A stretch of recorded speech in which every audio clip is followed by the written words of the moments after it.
Happiness Hacker and Psychologies columnist, Kia Cannons. Hi, Kia. Hi, Susie. Hello, everyone. Hello, lovely to see you. Today we are kicking off Mental Health Awareness Week. So we'll be doing Facebook Lives at 9 o'clock and 1 o'clock every morning. We're going to be talking to the most inspirational, brilliant experts such as Kia. And we're going to be talking from everything from kindness to, what we should be eating for our mental health. So we're going to have loads of brilliant, fantastic resources for everyone over the next week. So I really hope you'll join us and check in with us. We've also got our agony aunt, Mary Fennick, who's going to be doing live agony anting, if that's a verb, at 5:30 every day on Instagram Live. So we've got lots of things lined up for you. But actually, I'm really excited about the subject that we're going to talk about today, because Kia, this is something really, really close to my heart and I'm really passionate about, which is about finding and honoring, I think, your inner compass. And I think that has a big connection to do with mental health. But tell us, first of all, before we start, what on earth is your inner compass? Yes, good question. So your inner compass is the way that I sum up kind of like who you really are inside. It's the little whispers that you hear that, like, oh, I just wish I could do this, or I'm just really yearning to experience that, or, all of your dreams, your desires. It's kind of all of your potential, really.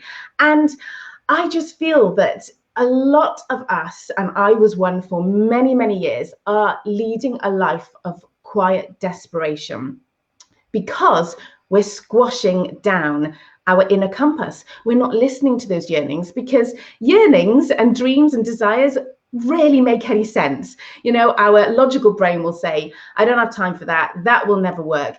And so when we squash that down, we literally, I believe, kind of forget who we even are in the first place. And then we live this life of disconnect. And we get really, really good, don't we, at disconnecting from who we really are.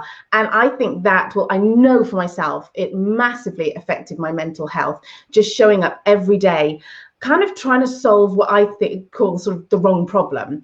I was trying to solve the problem of how do I do what everyone else is doing, do what society expects of me, and, meet all those kind of typical things of, do the right, sensible career and all these kind of choices. And none of the choices that I made were things that I wanted to do. So I was living on top of a feeling of sort of self-betrayal. And so I think that Bronnie Ware, who wrote The 5 Regrets of the Dying, I don't know if anyone's read it, but it's a fantastic book. Yeah. And it really changed me.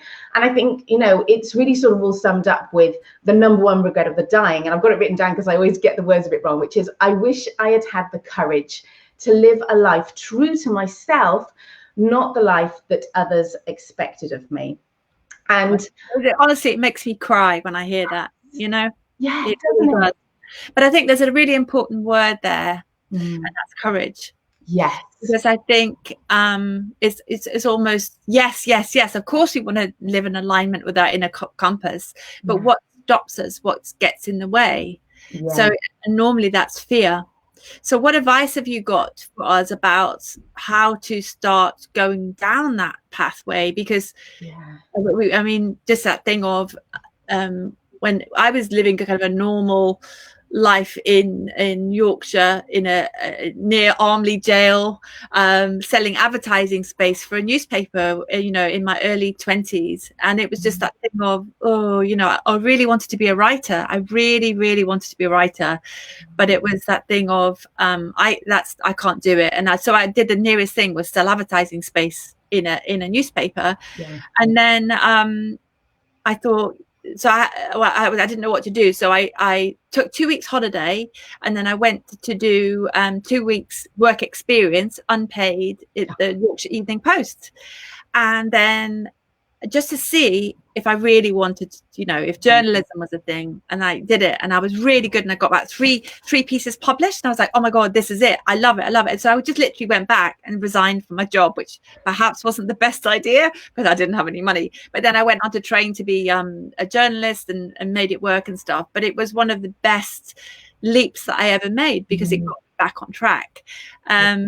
But you know, it did take a lot of courage, and I made a lot of mistakes, as in, you know, I didn't have any money to kind of support that, so I ended up having to work in Pizza Express in the evening, or Pizza Hut it was. So what advice have you got for people? First of all, because I was talking about the practicalities there, but what do we do to first start listening and acknowledging the voice or the inner compass that says, it's this way, this way, you're on the wrong path? Go that way. And how do we find that courage? Yes. Oh, great questions.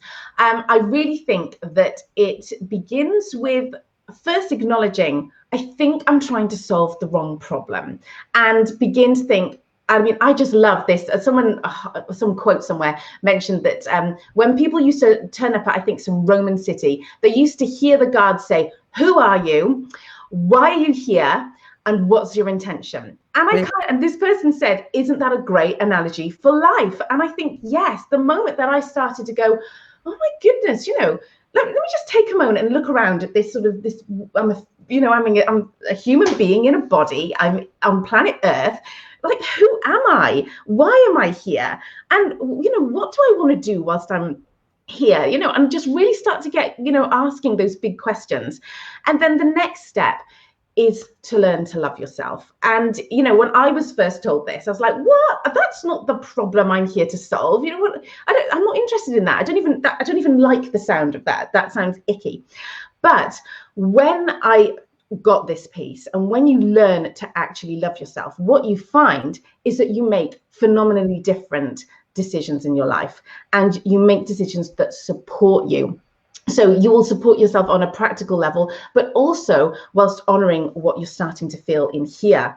So it's, you know, there's so many things, you know, you do that. You also start to just notice what you're curious about. You know, I always have a list on the go of the things that are exciting me and that I'm curious to explore. And it doesn't matter how weird they are.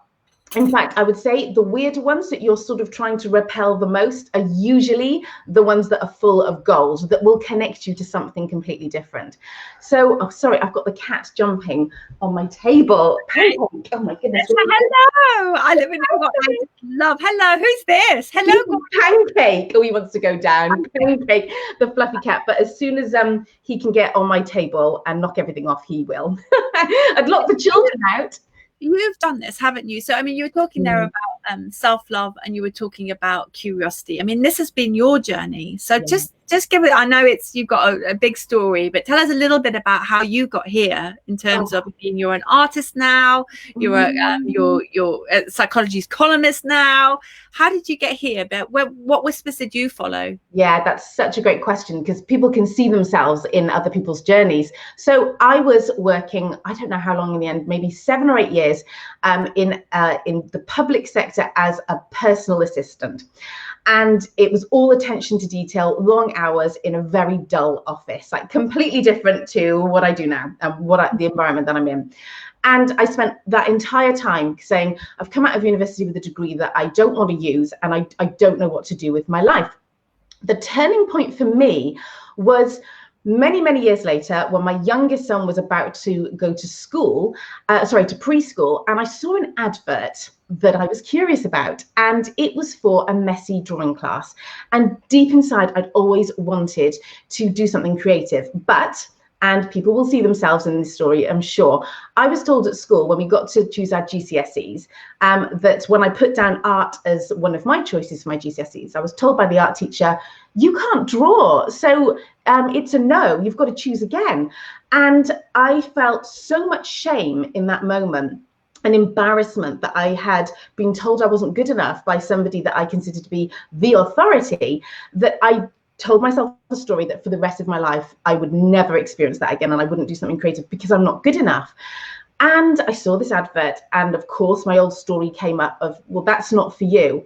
And for the first time, I think it's because of the interruption that, you know, having children had brought to my life, and thinking I really don't want to go back to a job that I hate, on top of like missing my kids, and I'm at such a lost point in my life. Maybe this is the time to actually say yes. And I was just really lucky that I had great support from my husband and from a friend, Kate at the time, who was just like, I'm actually, you know, going to be cross with you if you don't do this, Kia. You have to do something creative. And in allowing myself to do that, I put myself in a space where I was around jam jars full of paintbrushes, like you can see, it's that way.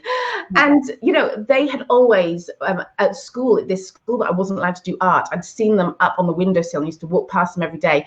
And when I saw these jam jars full of paintbrushes, my heart used to race. And so it was tuning into those sort of things, noticing the little kind of signs in my life that had been saying, like you say, it's that way. And the moment that I did that course, it gave me the next step. Okay, we didn't do any painting in that course. I realized I wanted to paint. So I started painting. And like you said, I've got a big, long story, but that's the pivotal moment. I did something that I was curious about. Yeah. And I think in terms of, and what impact did that have on your mental health and your happiness? Yeah, I mean, it's indescribable, because when you do that, you tune in to this inner compass and you connect with it and you start to have a conversation with it and you start to strengthen. It's almost a bit like a muscle connecting to what you're feeling in here. And so I started to feel like myself. I started to feel, well, it's, you know, kind of another term that I would use now, is that, you know, in alignment. I started to feel like I was doing and moving towards the things that I loved. And so this sort of 10-year agony that I'd lived under of, you know, this sort of this quiet desperation, and what I can see now in hindsight as a sense of self-betrayal. I wouldn't have been able to articulate that at the time, but from this standpoint, I can look back and think, yeah, my mental health was always being stretched, and that then became in my physical health. You know, I was very, very poorly by the time I finished doing these jobs in London that I hated. So it had a phenomenal impact on my mental health. Yeah, I mean, I think this is the piece here, is to kind of turn your face towards the sun, you know, go towards the things that light you up. And, you know, I know many people might go, oh, I've got no money, but it doesn't. So find the things. There are millions of things free. I know that you are creating a free course. I mean, there's so many free resources. Yeah. You've got a free source starting, is it tomorrow night, overcoming overwhelm? Do you know what I mean? Because I think that's a big, you know, we talk about what gets in the way. Yeah. I'm constantly overwhelmed. You know what I mean? There's so much going on. So I mean, you've got a brilliant course. So there's the links are low, which is great, the overcoming overwhelm.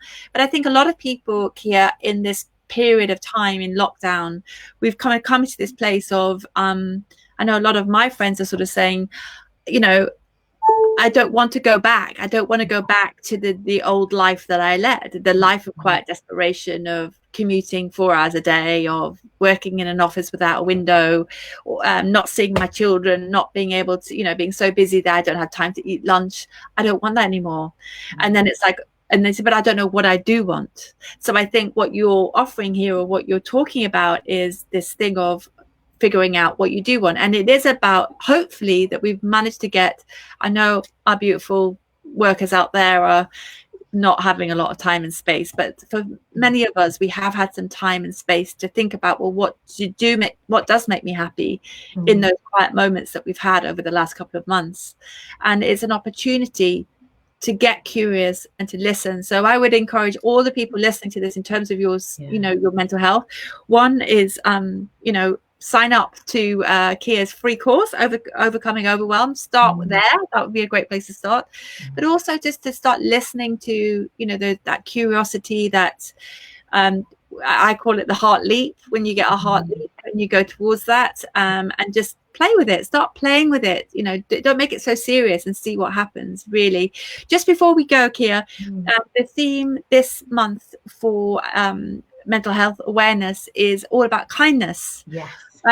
What is the connection between what you're talking about and kindness? Oh, it is the kind of the springboard that you start this journey with, because loving yourself and being kind to yourself is the only way to begin, like I was saying before, to be able to make decisions that are for you. So the way that I always suggest, and that I coach people to begin the process of being kind to yourself, is to start with your self-talk. We're talking in our heads all day. And so it's a really good place to start to just set the intention to witness what you're saying to yourself. And oh my goodness, when you start doing this, don't worry if you're shocked at how mean you are to yourself. You know, our inner critic and our brain is is really, really harsh. In my brain before was constantly saying, you know, you're not good enough, go faster, go quicker, you're not doing enough, you know, you don't look right, you're so awkward, what's wrong with you, and that kind of thing. And so first step was kind of 2 steps. First step is notice it. Second step is practice. Just give it a go at just turning it around. So when I would say, I don't know, I'd walk into the school playground at pickup and I'd be thinking, oh my gosh, I'm so awkward. Why aren't I like the other mums that can all just talk to each other and it seems so relaxed? I would change it around to, you're so courageous to turn up here every day. And just, I accept myself. I accept my social awkwardness. I can love myself just the way I am. Yeah. And, you know, it's just constantly turning around. I'm not stupid. I'm brave. I'm not, there's so many of them. Yeah, I mean, I'm not an idiot. I'm learning. And just start with that. And that's kind of the beginning to learning to really be kind to yourself. And I think that's that last one you said there is a really good one, is when we're, you know, when we're learning. I've got a friend at the moment who has just had a novel rejected and he's very upset about it. And it's that thing of, well, why would you think that you would get it first time right? I mean, he's a genius and he's brilliant, but you know what I mean? It's just learning. So, okay, listen to the feedback, go back and do it again. So, I mean, obviously writing novels is a big one, but, you know, it could be, you know, I was saying to you earlier, I've just discovered Canva, which is this kind of app that you can design things, and I'm so excited about it. But I mean, my first efforts were so terrible, but my self-talk is much better these days. And I was like, okay, that's all right. So you've learned how to do that. Don't do that. Oh, okay. Ooh. And then I got excited about it. It's like, what can you try that's really exciting and new and different? It's really, it's just, honestly, it just makes me feel happy for the sake of happiness. You know what I mean? It's like, great, I'm creative. This is really cool. Yeah. So, and that, as you say, it starts with being kind to yourself and your self-talk. Absolutely right. Yeah. Kia, thank you so much for your wisdom today. I feel really inspired. What a brilliant way to kick off Mental Health Awareness Week. Thank you for your time and your energy and your ideas. Thank you. Oh, you're so welcome. Thanks for having me. Lots of love. Speak to you soon. Bye.